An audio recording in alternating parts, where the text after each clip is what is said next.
Madame, Monsieur, bonsoir, ravi de vous retrouver pour cette nouvelle édition de votre programme direct. Nous sommes le mardi 5 mai 2026.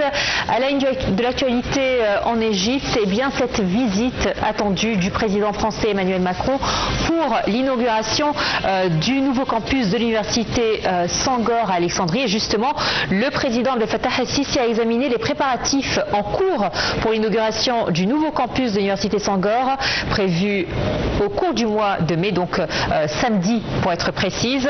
Cette initiative s'inscrit dans le cadre de l'engagement de l'Égypte à renforcer son rôle en tant que centre régional de l'enseignement supérieur et de la coopération internationale. Un reportage, on se retrouve tout de suite après.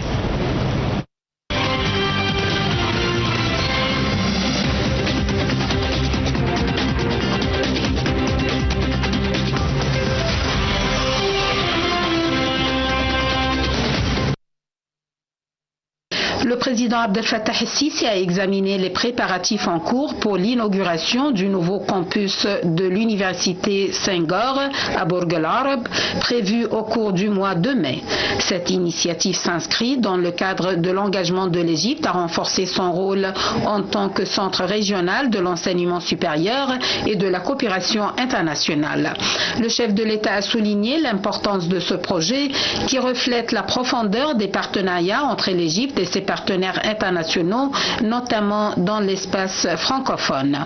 Il a également mis en avant le rôle de l'université dans la formation de cadres africains qualifiés, capables de contribuer efficacement au processus de développement dans leurs pays respectifs. Le nouveau campus offrira une infrastructure moderne et un environnement académique intégré permettant d'accueillir des étudiants venus de différents pays africains et francophones. Il contribuera aussi à promouvoir les échanges culturels et scientifiques tout en soutenant les efforts de renforcement de capacités humaines sur le continent africain. Le président a par ailleurs insisté sur la nécessité de poursuivre les efforts pour achever les préparatifs selon le calendrier établi afin de garantir une inauguration réussie et conforme aux standards internationaux. Cette démarche reflète la vision de l'Égypte de faire de l'éducation un pilier essentiel du développement durable et de la coopération régionale.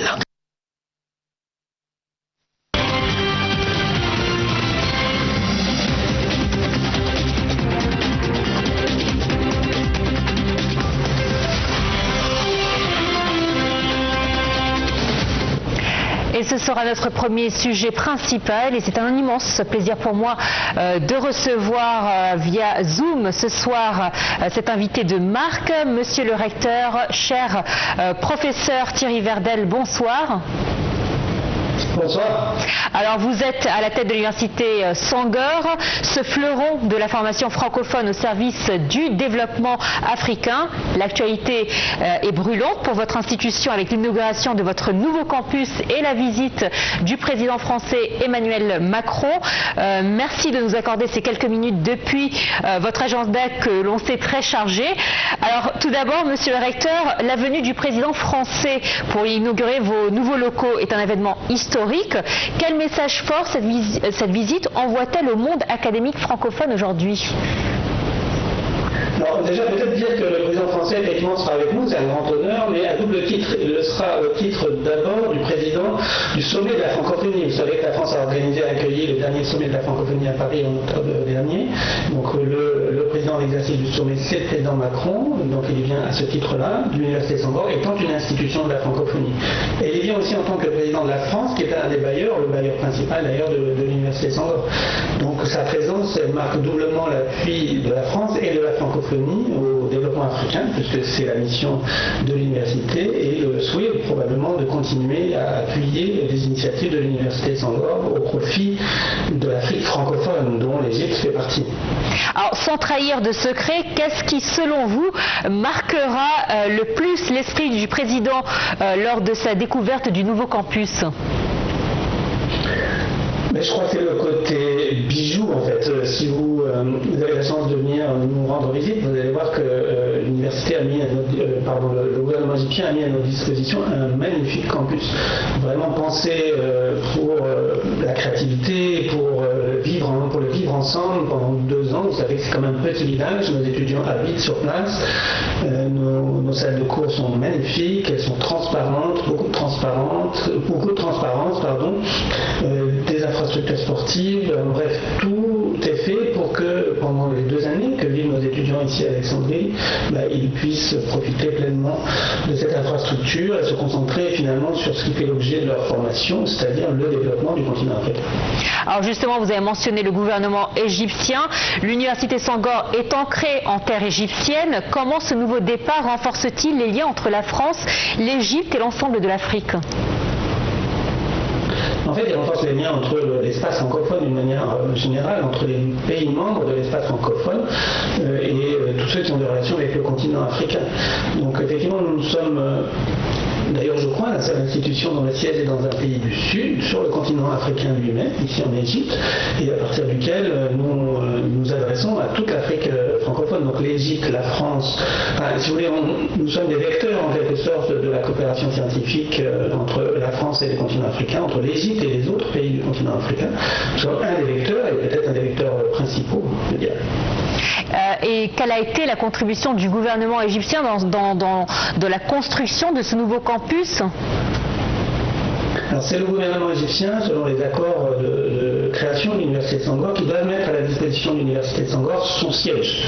Et donc jusqu'à récemment, nous étions au centre-ville d'Alexandrie, dans un bâtiment qui n'était pas fait pour l'université de Senghor au départ. Donc cette fois-ci, le gouvernement égyptien a décidé de nous construire un nouveau campus pour l'université de Senghor, uniquement dédié pour les activités académiques de l'université.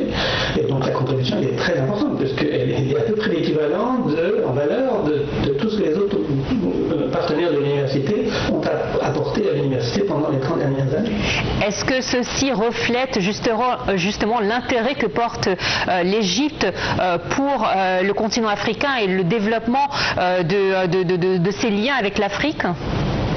J'en suis absolument persuadé. Je crois qu'effectivement, nous sommes prêts à jouer ce rôle d'ambassadeur en quelque sorte de l'Égypte sur l'ensemble du continent africain. Nous sommes un vecteur de la politique africaine de l'Égypte, comme nous sommes aussi finalement de la politique des pays francophones vis-à-vis de l'Afrique, puisque plusieurs États nous aident. Nous avons aussi le Canada, nous avons la Suisse, nous avons le Québec, nous avons la Fédération Wallonie-Bruxelles qui accompagne aussi l'université depuis tant d'années. Tout ça pour maintenir des liens, développer des liens de coopération sur le long terme avec l'ensemble des pays africains et l'Égypte au premier rang. Alors justement, vous avez une tribune à vous. Parlez-nous de cette université, de la présence d'étudiants africains à cette université. Est-ce qu'on peut dire que c'est vraiment un portail de la francophonie en Égypte ou à travers l'Afrique ? Oui, absolument. Donc notre université, vous savez, c'est 21 nationalités qui sont représentées. Pour un petit effectif, finalement, nous sommes aujourd'hui à peu près 200. Alors de grandeur, c'est 200 étudiants qui sont avec nous pendant 2 ans. Avec ce nouveau campus, nous allons passer à 400 étudiants qui seront avec nous. Nous aurons 2 promotions en même temps. Ils viennent de 21 pays du continent africain, principalement, avec quelques ajouts européens, américains, asiatiques, parfois très ponctuels, vous savez, dans le cadre des accords interuniversitaires, des mobilités. Donc ce sont des étudiants qui viennent de tout le continent africain, qui découvrent pour la plupart d'entre eux d'ailleurs l'Égypte, et qui vivent ici une expérience interculturelle absolument unique. Ils sont leur diversité d'origine déjà constitue une diversité très grande. L'immersion dans l'espace arabo-musulman, ici au Moyen-Orient, en Égypte, c'est une autre expérience, et ils sont exposés à la venue de beaucoup de professeurs. À peu près 150 professeurs viennent en mission chez nous enseigner, et ces professeurs viennent de tout le monde entier, de l'Amérique du Nord, d'Europe et du continent africain également. Donc c'est une expérience unique qui va forger des liens, qui va construire des réseaux, et nos anciens étudiants sont structurés justement en réseau, avec des relations même parfois commerciales, je dirais. On a des entreprises égyptiennes qui ont embauché des étudiants égyptiens encore récemment, soit ici en Égypte, soit sur le continent africain, mais pour nourrir cette coopération interpays, et notamment entre l'Égypte et les différents pays, les pays d'Afrique. Vous savez que l'Afrique est un continent en devenir, il y a énormément de choses à faire. Les entreprises égyptiennes ont beaucoup de choses à y faire aussi, comme d'autres pays de la francophonie. Et c'est ça qu'on essaye de promouvoir en quelque sorte, ou de faciliter, je dirais, à partir cette expérience que vivent nos étudiants ici pendant 2 ans. Est-ce qu'on peut dire que la ville d'Alexandrie a retrouvé son côté cosmopolitain grâce notamment à l'université Senghor? Disons qu'on l'entretient, on essaie de l'entretenir à la mesure de nos capacités, qui restent malgré tout modestes. Vous savez, 200 étudiants, ce n'est pas un grand nombre. Mais c'est vrai qu'on participe, en tout cas on est un des acteurs ici à Alexandrie, avec la Bibliothèque, avec l'Institut français, et quelques autres moins importants, disons, qui contribuons à faire vivre la francophonie à Alexandrie comme elle a été pendant de longues années et encore aujourd'hui. Alors qu'est-ce qui fait aujourd'hui, qu'est-ce qui pousserait un étudiant africain aujourd'hui à choisir l'Égypte plutôt qu'un autre pays? Il y a plusieurs raisons. D'abord, le coût. Nous, on prend en charge nos étudiants, la plupart sont boursiers de notre université. Ceux qui ne sont pas boursiers ont des frais qui sont assez modestes comparés à ce que leur coûterait un séjour en Europe, par exemple. Et puis, je pense qu'il y a un intérêt à avoir cette proximité continentale, en quelque sorte. L'Égypte, pour nous, est comme un exemple, en fait, d'un cheminement que peuvent suivre un certain nombre de pays africains en termes de développement. C'est un pays intermédiaire en termes d'industrie, etc. Cette semaine, par exemple, nos étudiants sont en visite ou en semaine départementale, comme on l'appelle. Ils sont en train de visiter les institutions, les entreprises, etc. Et pour beaucoup d'entre eux, ça va être la première fois qu'ils mettent les pieds dans une entreprise, dans une unité de fabrication ou ce genre de choses. Donc voilà, on essaie de nourrir ces échanges de ce qu'on peut trouver ici en Égypte, à la fois sur le plan culturel, vous l'avez dit, vous l'avez rappelé en parlant francophonie Alexandrie, mais bien sûr il y a toute l'histoire de l'Égypte qui résonne pour tous les Africains. Et puis voilà, au niveau des relations industrielles, commerciales à venir, l'Égypte est un bon exemple de proximité, je dirais, pour nos étudiants.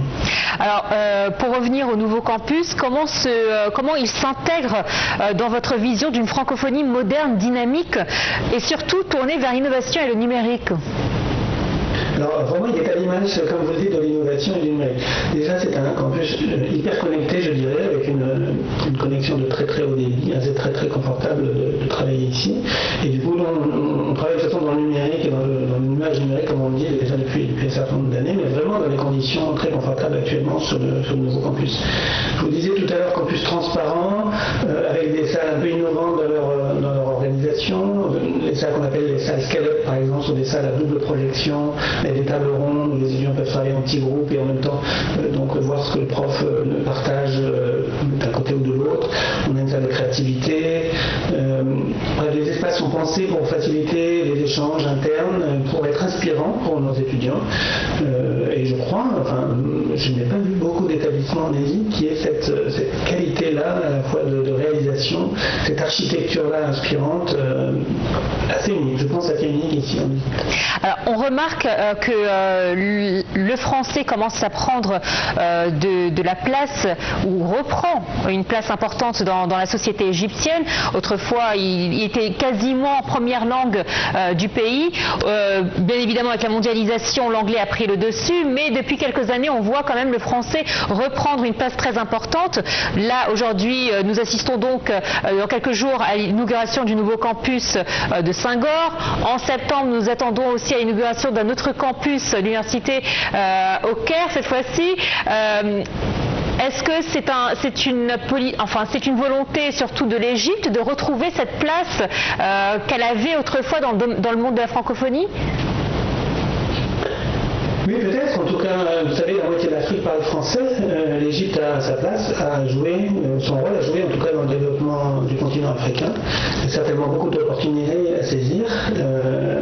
Mais je crois toutes les villes de son côté, à la fois du côté anglophone, avec les pays dont elle est traditionnellement partenaire, ceux de la vallée du Nil, mais aussi tous les pays francophones qui constituent notre moitié quasiment.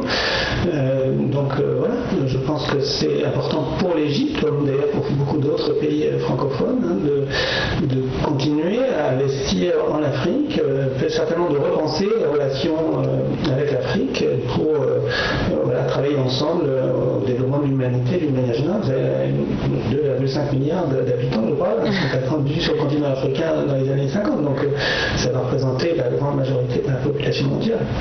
Alors, si vous deviez résumer en un seul mot l'ambition de l'université Senghor pour les 10 prochaines années, quelle serait-il? Je vous pose une colle. Formuler un petit peu de mots. En tout cas, au moins continuer à porter l'innovation sur le continent africain.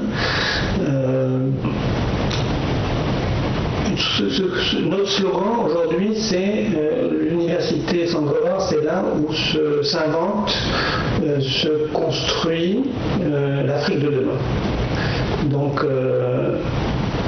en tout cas, l'un des endroits certainement où cela se fait et l'un des endroits où on peut inspirer d'autres universités, d'autres acteurs du développement africain. Et justement, vous, aujourd'hui, oui, je vous entends, oui. Alors justement, vous qui avez vécu quand même quelques années à Alexandrie et vous avez certainement visité différentes villes en Égypte, qu'est-ce que vous pouvez dire ou quel message vous pourrez faire passer à travers notre écran aux étudiants qui hésiteraient par exemple à venir en Égypte? J'invite vraiment les étudiants du monde entier et même aussi les Égyptiens, d'ailleurs les étudiants égyptiens s'intéresser davantage à notre université.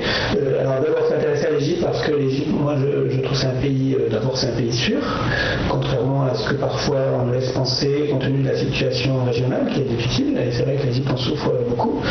C'est un pays extrêmement accueillant, extrêmement hospitalier, c'est un pays extrêmement riche dans sa diversité culturelle, dans sa diversité géographique aussi.